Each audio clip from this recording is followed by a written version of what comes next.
today at 3 p.m. in the ECOSOC chamber, the UN Peacebuilding Commission will hold its annual session under Secretary General for Political and Peacebuilding Affairs, Rosemary DiCarlo, will brief on behalf of the Secretary General. And if you happen to be in the delegates area, a peacebuilding exhibit is being displayed along the curved wall in the delegates area. The exhibit will be up till the 27th. Tomorrow at 10:15 a.m., there will be a press conference here by Virginia Gamba, the Secretary General's Special Representative on Children in Armed Conflict, on the annual report on children in armed conflict. In the Security Council this morning, the Secretary General delivered remarks on the Council's meeting on poverty, underdevelopment, and conflict, that sustainable peace requires sustainable development. The flames of conflict are all too often lit and fed by persistent poverty and growing inequalities, he said, adding that it's no coincidence that 9 of the 10 countries with the lowest human development index are currently in a state of conflict. Mr. Guterres said that 40% of the 700 million people living in extreme poverty live in conflict-affected or fragile settings, and that the situation is only getting worse. 10 years after the adoption of the Sustainable Development Goals, he said 2/3 of the targets are lagging, and the world is falling short by over $4 trillion United States dollars annually in the resources developing countries need to deliver on the promises of the 2030 Agenda. The Secretary General said that the 4th Conference on Financing for Development, starting next week, will be an important moment for the world to fix and strengthen this essential engine. And Kanya Wignaraja, Assistant Secretary General for in UNDP, also briefed council members. She noted that climate change has been a crisis multiplier, forcing people to flee their homes around the world, from Nigeria to Myanmar and beyond. Focusing now on the situation in Gaza, the Office of the Coordination of Humanitarian Affairs says that widespread bombardment, shelling, and shooting continues, resulting in reports of scores of fatalities, even more injuries, including among those seeking aid, and we're seeing that today. Yesterday, a team from the Nasser Medical Complex, a UN team visited the Nasser Medical Complex in Khan Yunis, which, as you know, and we've been telling you, is struggling to stay operational under relentless pressure and severe shortages of just about every item. Our colleagues from WHO and OCHA were there following the arrival of hundreds of casualties, including many who were reportedly attacked while waiting for food. WHO's Director General, Dr. Tedros, said the hospital was hosting twice as many patients as it can handle. Dr. Tedros added that the hospital cannot expand its capacity because it lacks ventilators, it lacks monitors, it lacks beds, as well as staff to operate all of the hospital. Yesterday, WHO was able to deliver minimum amount of fuel to the hospital to power up its backup generators. OCHA reminds us that no fuel has entered the Gaza Strip for 110 days.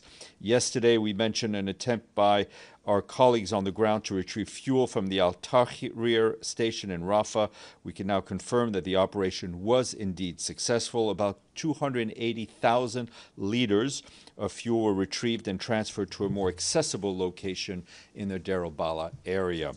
OCHA also tells us that while this buys a bit of time, it is far from enough.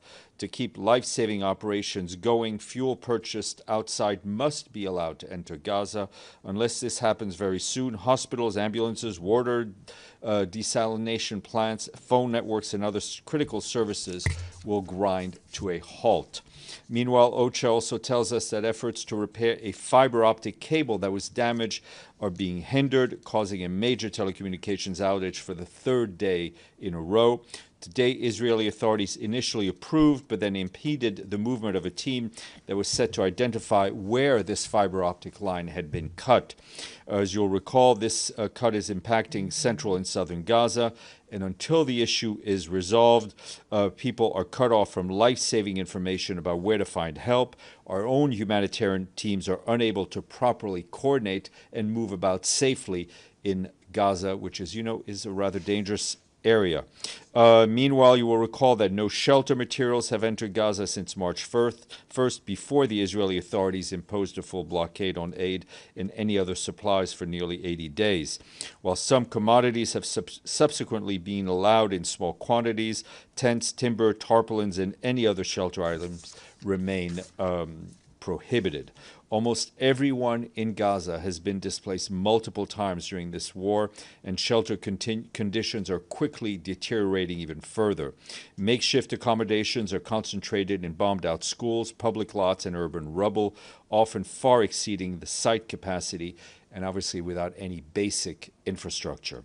We, along with our partners, have some 980,000 shelter items, including 50,000 tents, ready for prioritization and dispatch as soon as access is granted. And turning to Haiti, our humanitarian country team in the country is sounding the alarm on the need for enhanced preparedness ahead of the Atlantic hurricane season. Amid severe funding shortfalls, contingency stocks are at their lowest level ever. Despite forecasts indicating an above-average season, Haiti begins this hurricane season with no pre-positioned food supplies and no available funding to launch a rapid response. This comes as 5.7 million people in the country face severe food insecurity, and more than 230,000 displaced human beings are living in makeshift shelters. And those are, as we've been telling you, highly exposed to extreme weather. Our colleagues also remind us that Haiti is one of the only 5 countries worldwide with people in famine-like conditions. With support from national and international partners, our humanitarian partners have pre-positioned some limited stocks of hygiene kits, tarpaulins, trauma supplies, and nutrition support, and plan to deliver anticipatory cash transfers to vulnerable households. However, additional funding for relief efforts are urgently needed. Haiti's humanitarian response plan remains only 8% funded, with just $75 million received of the $908 million required for this year. Meanwhile, OCHA has been leading missions with UN agencies and other partners to see how aid operations can be resumed in areas of high need following the May 26th suspension of operations due to insecurity. Missions have been carried out in a number of areas in the metropolitan Port-au-Prince zone, with further deployments planned along the First National Road, which connects the capital to the north of the country. These efforts aim to secure safety guarantees and enable the safe resumption of humanitarian operations in those zones. Turning to the situation in South Sudan, which is not any better, I can tell you that we are deeply concerned about an increase in acute malnutrition and cholera cases in the country. Our humanitarian colleagues are telling us that between July 2024 and June of this year, the number of children under the age of 5 needing urgent treatment for acute malnutrition climbed to 10%. That is from 2.1 million children to 2.3 million children suffering acute malnutrition. This is happening against the backdrop of the world's worst cholera outbreak this year. Nearly 74,000 cases and at least 1,362 deaths were reported across 9 states as of June 16th. Despite access constraints, we and our humanitarian partners have scaled up the response, and as of today, approximately 6.9 million doses of oral cholera vaccines have been administered. The 2025 humanitarian needs and response plan for South Sudan is only 20% funded, with $338 United States dollars in the bank out of $1.7 billion needed. This dire situation is yet another stark reminder that we need funding urgently to expand food assistance, expand nutrition, and expand health services to those who need it the most. And speaking of humanitarian work, just a quick update for you on the humanitarian reset, which, as you'll recall, our good friend Tom Fletcher, the head of the Humanitarian Affairs Department, spoke to you about from this room about 3 months ago, following a meeting this week of the Interagency Standing Committee, which brings together major UN humanitarian partners and international NGOs. Mr. Fletcher said that we are in a doom loop with a transactional, inward-looking, and less generous era, making it tough time to be a humanitarian. Meanwhile, political polarization, the climate crisis, and conflict are on the rise, all driving humanitarian needs even higher. He stressed that the humanitarian reset, a bold global agenda to regroup and reform the aid system, is in its next phase, which includes the hyper-prioritization of our appeals to support humanitarian work, which I think Fahan told you about a few days ago. We will save as many lives as we can, he said, with the resources we have, stressing that we need just 1% of what the world spent on defense last year to reach millions of people in direct need around the world. More information on the interweb. Tomorrow is World Refugee Day, and noting how too many individuals fleeing conflict or persecution feel compelled to embark on dangerous journeys in many parts of the world. We are joining the UN Refugee Agency and the International Organization for Migration, and remembering that one shipwreck that took place just 2 years ago stands as stark memorial and illustration of the human cost of inaction on issues regarding refugees and migrants. Just about 2 years ago, one of the deadliest shipwrecks in the Mediterranean in recent memory claimed the lives of some 650 refugees and migrants when a fishing trawler capsized off the coast of Pylos in Greece. Till this day, hundreds of people remain missing, and their families are still awaiting answers. UNHCR and IOM stress that this tragedy and the profound pain it left behind must not be forgotten. The UN agencies point out that while arrivals in Europe have declined since 2024, the numbers of lives lost at sea remain high. At least 3,500 people were reported dead or missing on maritime routes to Spain, Italy, Malta, Greece, and Cyprus last year. The real toll is likely to be much higher. I want to flag a report from our friends at the UN Trade and Development, otherwise known as UNCTAD. They released a report showing that global foreign direct investment fell by 11%, marking the second consecutive year of decline and confirming a deepening slowdown in productive capital flows. The World Investment Report 2025 comes ahead of the 4th International Conference on Financing for Development in Sevilla, where global leaders will address the widening gap between capital flows and development needs. UN Trade and Development notes that the findings underscore the urgency of reshaping investment and finance systems to support inclusive and sustainable development. More on the web if you're interested. Today is the International Day of Elimination of Sexual Violence in Conflict. In his message, the Secretary General said sexual violence is a grotesque tactic of war used to brutalize, used to torture, and used to repress, and it's scarring bodies, it's scarring minds and entire communities. The focus this year is the deep and lasting intergenerational wounds of conflict-related sexual violence. To break the cycle, the Secretary General said we must confront the horrors of the past, support the survivors of today, and protect future generations from the same fate. There was an event this morning to mark the day, co-organized by our colleagues in the Office of Special Representative of Sexual Violence in Conflict and the Special Representative of Children in Armed Conflict. And also want to flag that our colleagues at the UN Development Coordination Office tells us that today Rana Taha of Jordan took up her new assignment as the UN resident coordinator in Tunisia with the host government's approval. She brings over 20 years of experience working for UN agencies, funds and programs, and UN peacekeeping and special political missions. Before that, she served as team leader and senior peace and development advisor for the UN in Kenya, and we congratulate her. And just, sorry, I should mention this with a note on refugees, but in honor of World Refugee Day, UNHCR is hosting a showcase of refugee-made products in the General Assembly lobby to spotlight the contributions of refugees make when they are included and given opportunity to self-reliance. UNHCR's Made 51 initiative connects refugees to the global marketplace, enabling them to earn income, preserve cultural heritage, share their skills around the world. They're also giving out limited number of bracelets handmade by refugees, women in South Sudan and Kenya. I've got one, but you can go buy stuff. My birthday's coming up, and it's never too late to start Christmas shopping. Speaking of Christmas shopping, Edie. Thank you, Steph.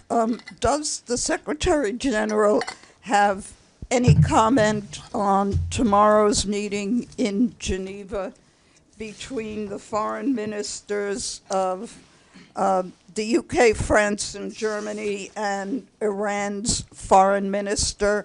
And will the UN be monitoring or participating? We will not be participating. We'll obviously be following it. I mean, as we said yesterday, for the Secretary General, for us, it remains clear that diplomacy is the only and best way forward. Let's see what comes out of this meeting, but the fact that there is a dialogue between Iran and those three European Union countries is a positive in itself, but obviously we'll have to see what the outcome is. Deji. A follow-up. Yesterday, obviously, multiple reports suggest that the U.S. President Trump has already green-lighted the plan to strike Iran, but has not yet made the final decision. In such a circumstances, who has the Secretary General been contacted with, and is there like a possibility that he could talk to the U.S. interlocutors with him? Well, we've been in touch with the U.S. mission here for the last few days and passed on the message privately that we have said publicly. I think as we were very clear yesterday, we worry about any additional internationalization of the conflict. Did they listen? Did they listen? Well, I think we will leave it to journalists to analyze the situation. Okay, a total different topic about the UN aid initiative. We know that last week happened to be the week those entities they are submitting their plans.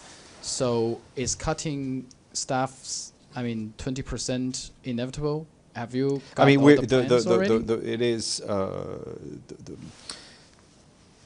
this process is ongoing. It is across the board in the Secretariat and including in the Secretary General's own office. I think his own office is not exempt from it. I spoke to Guy Ryder yesterday, and we hope to have him and other senior colleagues come and brief you in person. In the spokesperson's office, also included I think, in the job cut? there is no, it is the need to reduce is across the board, and no office is exempt. Okay. Abdel Hamid. Thank you. Another 22 Palestinians were killed while waiting for food. And again, I didn't hear that number coming in the briefing. I will keep asking about numbers. Palestinians are not only just scores or number of Palestinians were killed. I'm not debating that with you. I mean, in the note that I just read, we talked about the fact that people continue to be wounded and continue to be killed while doing what is the most basic human need, trying to get food, trying to get the most basic supplies. No human being should be killed trying to feed themselves or trying to feed their family. In Israel, the U.S. ambassador in Israel, Mike Huckabee, he suggested to President Trump to bomb Iran with a nuclear bomb. Any comment? I haven't seen those particular comments, but I have seen a lot of unhelpful rhetoric around this conflict, including around use of nuclear weapons. And I think the Secretary General has spoken out a lot in the last year about the issue of dangerous rhetoric around nuclear weapons. As we were very clear yesterday, we do not want to see a further internationalization of this conflict. We want the military action to stop, and we want to return to diplomacy. But does the Secretary General see there is a rise of fascism in the world of today? I think the Secretary General has spoken about the rise of extremism and xenophobia for quite some time. In fact, since the beginning of his tenure. Stefano, then Mr. Bays, and then we'll go that way. Thank you, Stefan. What does the Secretary General expect from Berlin for their conference tomorrow on Libya? There is a conference tomorrow on Libya. I think anything that would advance the cohesiveness of the Libyan political leadership and help move the political process forward would be welcome. Mr. Bays. We've seen people fleeing Tehran. We've had lots of reports of people who are thinking of leaving Tehran. What is the UN monitoring population flows in and out of Iran? Are you seeing large numbers of people?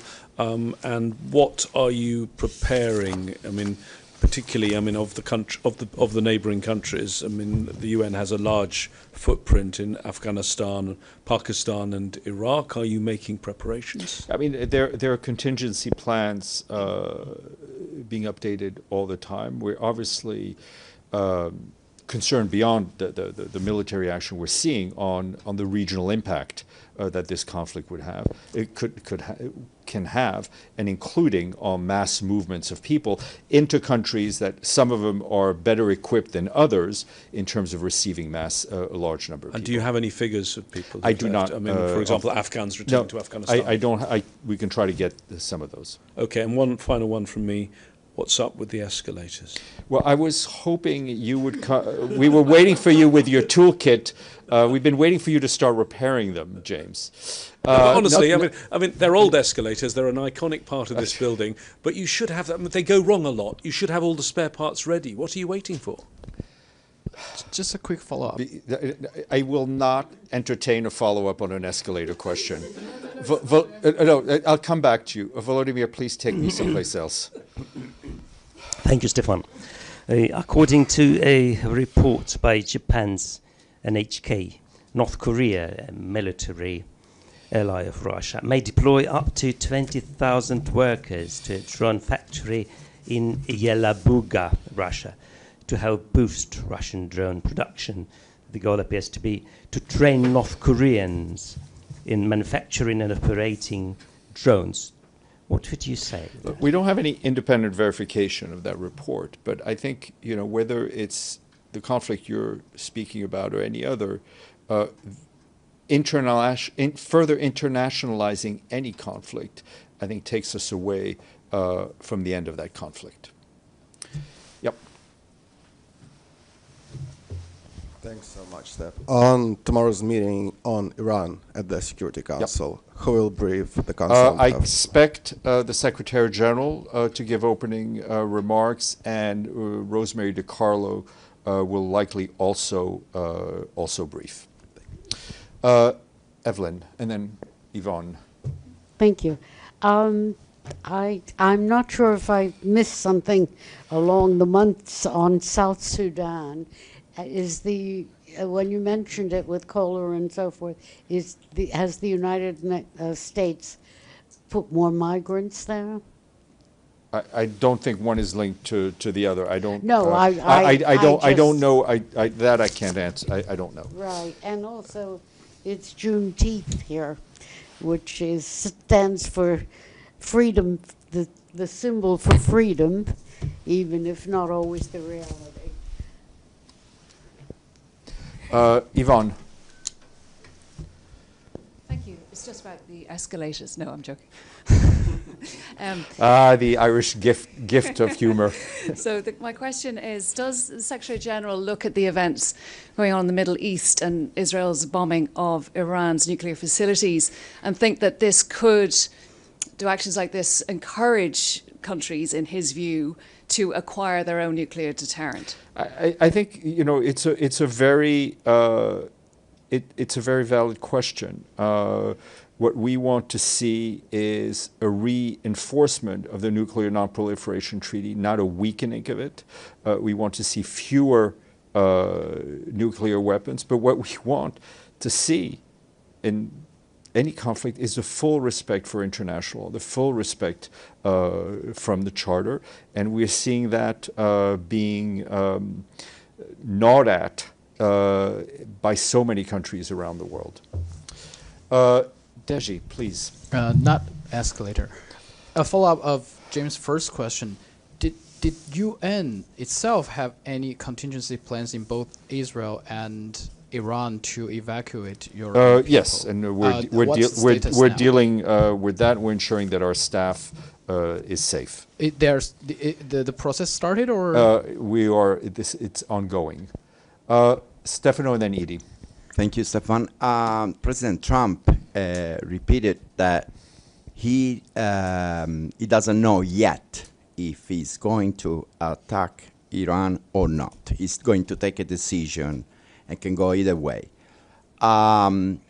If President Trump called today the Secretary General Guterres,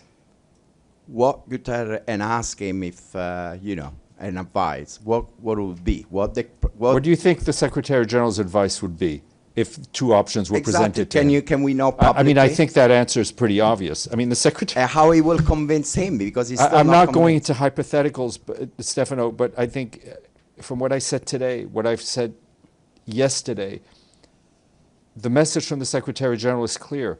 Stop the military action. Too many people have been killed.